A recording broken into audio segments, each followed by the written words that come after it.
Bonjour à tous sur cette vidéo un peu particulière. Déjà, vous voyez que l'écran est différent, c'est normal, j'enregistre avec OBS qui est le logiciel avec lequel je stream. Cette vidéo est un peu particulière, pourquoi? Nous allons faire une série de 3 vidéos et cette vidéo-là est la première de la série sur comment bien gérer les duels en PVP. Voilà, une explication simple et claire sur les techniques à utiliser en PVP pour gagner vos duels. Mais avant tout, la première vidéo va s'adresser aux débutants parce qu'il faut bien commencer par la base et je sais que certains d'entre vous qui me regardent n'ont encore jamais touché au jeu. Donc peut-être que cette vidéo ne va pas s'adresser à des personnes qui ont déjà joué au jeu et qui connaissent déjà un peu comment le système fonctionne. Pour cela, je vous renvoie directement sur la deuxième et la troisième vidéo qui va venir très prochainement. En attendant, pour celles et ceux à qui ça intéresse de comprendre comment on crée un deck et comment ça se joue finalement, eh bien restez sur la vidéo parce que cette vidéo est pour vous. Premièrement, je ne vais pas vous incendier d'éléments de gameplay. On va faire simple. On va regarder comment est constitué un deck et on va regarder les mécaniques au sens propre du terme, sans avoir un petit détail sur bien maîtriser les mouvements, etc. Ça sera dans les vidéos qui viendront ensuite. Pour l'instant, on va se concentrer sur la construction de deck, comment fonctionne un deck et qu'est-ce que ça signifie, à quoi correspond chaque élément d'un deck. Et une fois, on ira ensuite en mode entraînement pour vous expliquer comment se joue ensuite le deck. Bon, maintenant que ça c'est dit, on va pouvoir commencer. Vous voyez que j'ai un Echo. Echo qui est Harry Potter, c'est un petit personnage. Alors attendez, je vais vous mettre une petite flèche. Voilà. Vous voyez, c'est marqué Echo level 13 Harry Potter. Le level 13, etc., on le verra plus tard. Les couleurs de l'écho également. Ça, on verra plus tard. Un écho, c'est un personnage sur lequel on va construire notre deck. Pourquoi et comment? Eh bien, si on regarde un peu plus près l'écho, alors attendez, j'enlève la petite flèche. Parfait. Ensuite, on va aller ici et on voit un petit guide. Voilà. Alors, qu'est-ce qu'il nous dit en gros? En gros, il nous dit que ce personnage, quand nous l'utilisons, toutes les cartes qui coûtent 3 ou moins de mana se retrouvent renforcées. Donc, ils reçoivent 47% de dommages en plus et 15% de soins supplémentaires. Parce que oui, il y a des soins qui coûtent 3 mana, donc ça les favorise également. Donc nous allons partir de là. Ce personnage que j'utilise dans mon deck, eh bien, il faut des sorts à 3 de mana ou moins pour être totalement efficace. Voilà pourquoi un deck se construit autour d'un personnage. C'est parce que chaque personnage va avoir une capacité qui va forcer un certain type de jeu à être exploité. Par exemple, là, on exploite des sorts de coups de 3 ou moins pour être efficace. Si je prends Hermione, un deck Hermione, celui-là c'est celui que j'utilise dans ladder, elle dit quoi? Elle dit que chaque 3 sorts lancés, alors mon sort coûtant le plus de mana est réduit en termes de coût de mana. Donc, à partir de ce postulat, mon deck va être associé des gros sorts et des petits sorts pour utiliser des petits sorts Ensuite, avoir les gros sorts qui vont être réduits en coût de mana et pour pouvoir les lancer au même prix que des petits sorts. Voilà. Donc c'est vraiment le personnage qui va faire votre deck.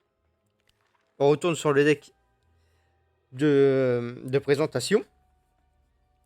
Maintenant que le personnage s'est compris et qu'on sait à peu près à quoi ça sert, nous allons voir comment est composé le deck. On peut voir que j'ai 1, 2, 3, 4, 5, 6, 7, 8 cartes. J'ai 8 cartes juste là. Je vous mets la petite flèche. Voilà. Juste en dessous du personnage. On peut voir que j'ai un dragon, etc. Pourquoi 8 et que je n'ai pas mentionné les 3 dernières qui sont en bas? On va y revenir tout à l'heure, mais elles sont un peu particulières. Ça fait partie du deck, mais pour autant, ce n'est pas le set de cartes que vous utiliserez le plus. Nous allons revenir à ces cartes-là. Ces cartes-là qui sont le deck que vous allez jouer principalement. Ça va être par là que tout va se passer majoritairement. Bref, nous allons voir ça de suite. Voilà, grosso modo, mon deck. Et ça, c'est toutes les petites cartes sorts auxquelles je peux rajouter. Hein. Il suffit de le prendre, de le faire glisser pour que ça soit dans mon deck. Jusque-là, tout est absolument normal. Mis à part le fait que j'ai retiré mon spell en vous le montrant et que j'ai complètement oublié quel sort j'avais mis. Bah vous savez quoi, je vais mettre ce sort là. Celui-là. Voilà. Bref, ceci va être donc le deck principal sur lequel je vais jouer. Et ensuite se trouvent les 3 petits decks. Les 3 petites cartes. Excusez-moi, j'ai tellement le mot deck en bouche. Les 3 petites cartes à part qui, eux, ont leur propre bouquin. Et vous voyez que je n'ai que ça. Alors, pourquoi et comment? Nous avons des cartes sorts que je vous ai montrées au nombre de 7 au total, qui composent le deck. Et nous avons des cartes dites compagnons. Les cartes compagnons, c'est ces cartes-là que je vous présente. On retrouve des personnages quand même emblématiques, hein, puisqu'on a Cassandra, par exemple, pour ceux qui connaissent. Enfin, voilà. On peut avoir Harry Potter, on peut avoir Ron. Voilà, il y a des personnages emblématiques. À la différence du deck, enfin, du paquet de cartes normal, le paquet de cartes normal, lui, on va pouvoir le recycler. C'est-à-dire que on a dans la main un certain nombre de cartes et on va les jouer. Ils vont revenir dans la main tôt ou tard puisqu'il y a un système de pioche illimité. Ce n'est pas le cas pour les cartes compagnons qui, eux, ne peuvent être utilisés qu'une seule fois dans la partie et sans aucun coût de mana. Donc ça va être des cartes utilitaires, soit pour renforcer votre puissance, soit pour vous protéger ou pour gêner l'adversaire. Bref, ils ont tous des capacités spéciales assez coriaces qui sont très utiles pendant un combat. Mais voilà, on peut le faire qu'une seule fois par partie.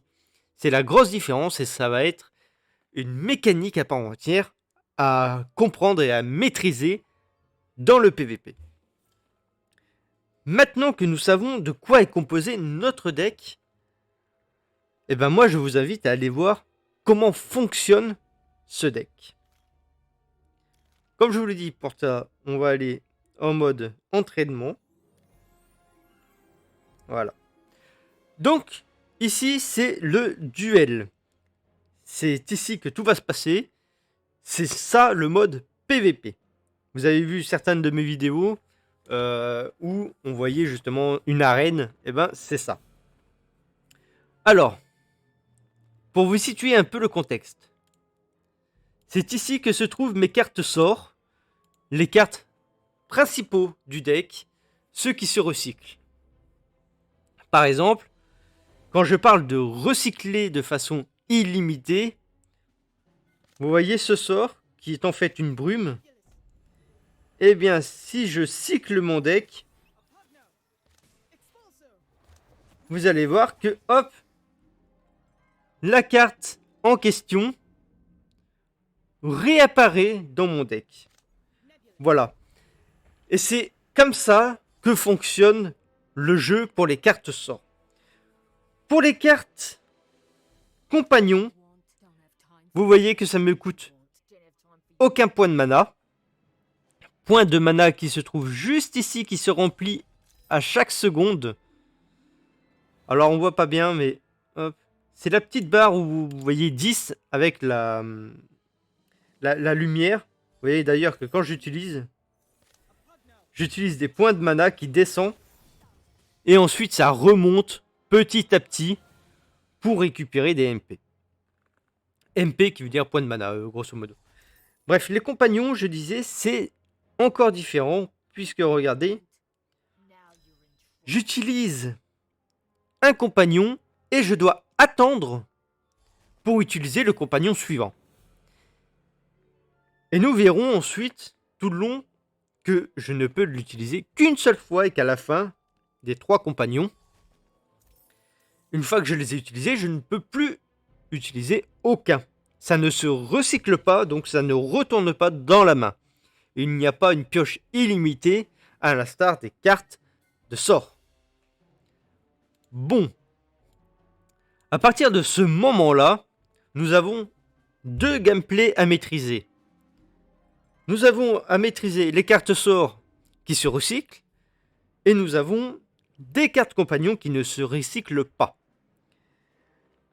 Là où est-ce qu'il va falloir bien maîtriser, c'est à quel moment j'utilise mes cartes compagnons qui se trouvent juste là.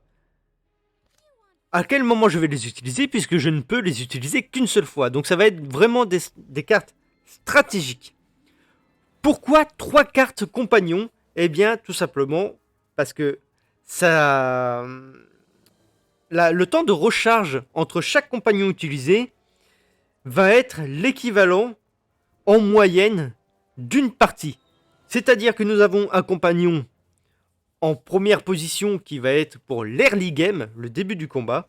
Nous avons un compagnon pour le mid game qui va être le milieu de partie. Et enfin le dernier compagnon qui va être pour le end game, c'est-à-dire en fin de partie. Normalement, vous utilisez le dernier compagnon, vous êtes sûr que vous êtes à la fin de la partie. Donc, l'ordre utilisé de ces 10 compagnons vont être totalement importantes. Vous voyez, je viens d'utiliser mon dernier compagnon et je n'ai plus aucune carte compagnon qui s'affiche puisque ça ne se recycle pas. Je sais que je me répète sur certains points, mais c'est pour que vous puissiez bien comprendre les mécaniques de ce jeu. Maintenant que nous avons vu un peu les cartes compagnons et les cartes sorts, nous allons nous intéresser à un autre système de gameplay pendant un combat. Est-ce que vous voyez là, hop, je mets la petite flèche, vous voyez le numéro 15. Eh bien, sachez que le numéro 15, sur une carte qui représente des petits pas, est en fait des points de déplacement. Si je me déplace, je perds un point à chaque fois. C'est un élément de gameplay ultra important à ne pas négliger, puisque si je tombe à 0, je ne peux plus me déplacer.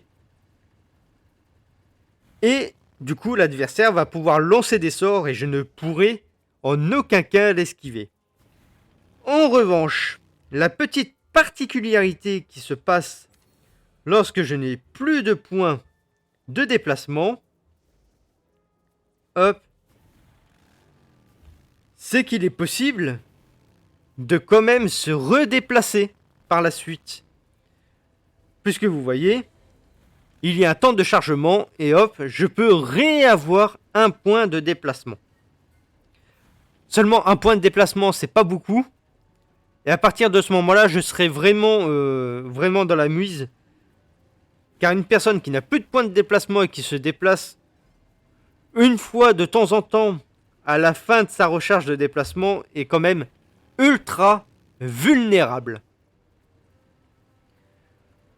Voilà en gros pour les éléments principaux de gameplay à prendre en compte dans le jeu. Du moins en PVP.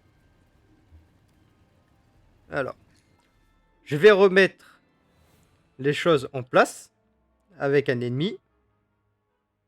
Voilà. Alors,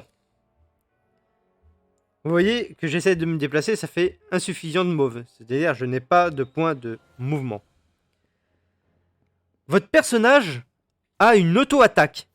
Lorsque vous êtes proche d'un adversaire, eh bien votre personnage se met à attaquer automatiquement.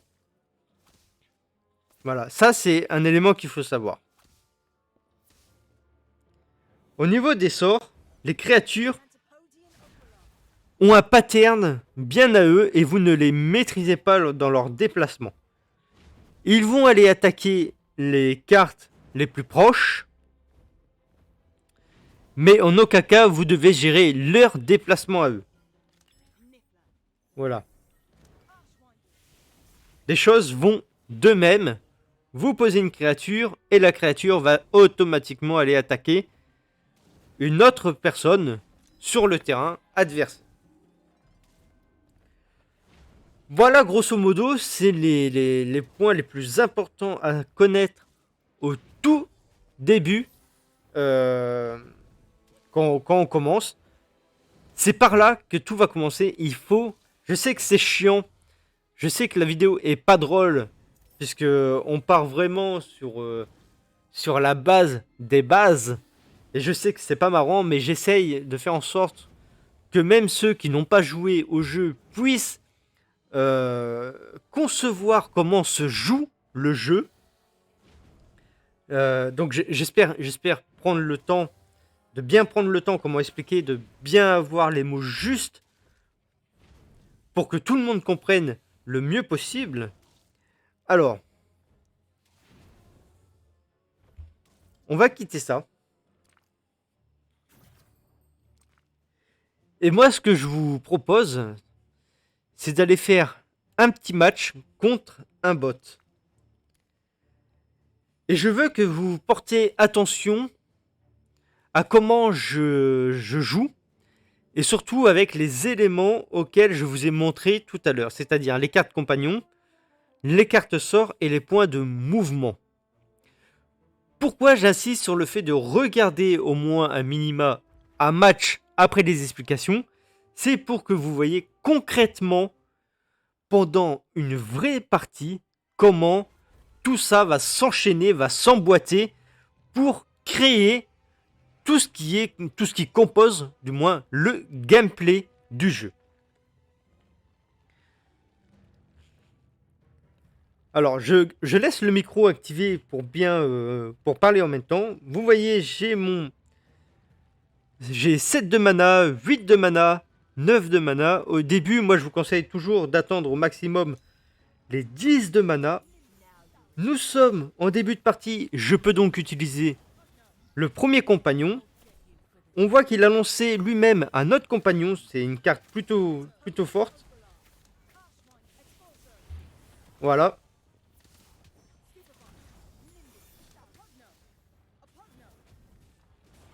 On voit que je me déplace un petit peu pour éviter au maximum les dégâts au début de partie. Mais que parfois j'accepte de prendre des petits coups. Puisqu'il ne faut pas négliger que la santé est également une ressource.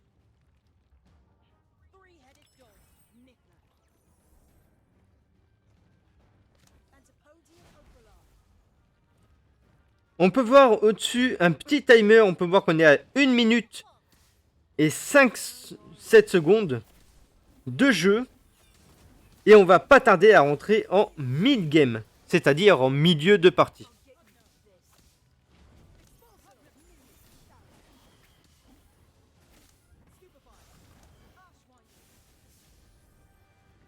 Je lance des petits sorts. Vous voyez que je peux recycler les cartes.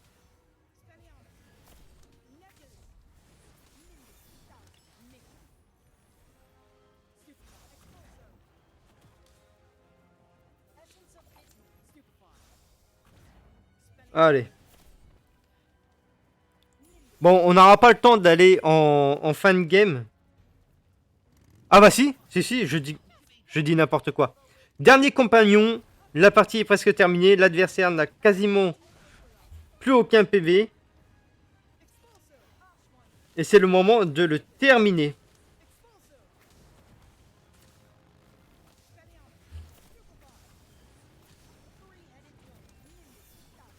On voit que mes points de mouvement, je les ai plutôt bien gérés. Il me reste 17 points de mouvement. Lui, il s'est déplacé énormément, c'est-à-dire que j'ai l'avantage de pouvoir me déplacer et d'esquiver son sort, comme là, je viens de le faire actuellement, alors que lui ne peut pas. Et voilà la fin de partie. Donc on a vraiment pu utiliser nos compagnons en début de game, en milieu de game et en fin de game. Voilà tout pour ce que j'appelle la première partie de cette série de vidéos. La première partie qui est les bases. Nous verrons sur la prochaine vidéo un peu plus de détails dans le gameplay. Je vais vous expliquer, du moins je vais vous donner des astuces pour bien maîtriser les bases. Et ensuite, dans la dernière vidéo, nous verrons comment aller plus loin que ces simples bases et d'avoir du moins de favoriser un deck et de pouvoir le jouer en plein potentiel. Vous verrez, ça va être un peu plus compliqué, mais rien de insurmontable, hein, parce que le jeu est très simple. En tout cas, j'espère que cette vidéo a été claire, a été précise et que ça a été du moins une bonne vidéo découverte et d'explication pour tous ceux qui n'ont encore jamais touché au jeu. Moi, je vous dis à bientôt sur la vidéo intermédiaire qui va expliquer un peu plus les mécaniques. Bref, on se revoit très bientôt et d'ici là, portez-vous bien. Bye bye.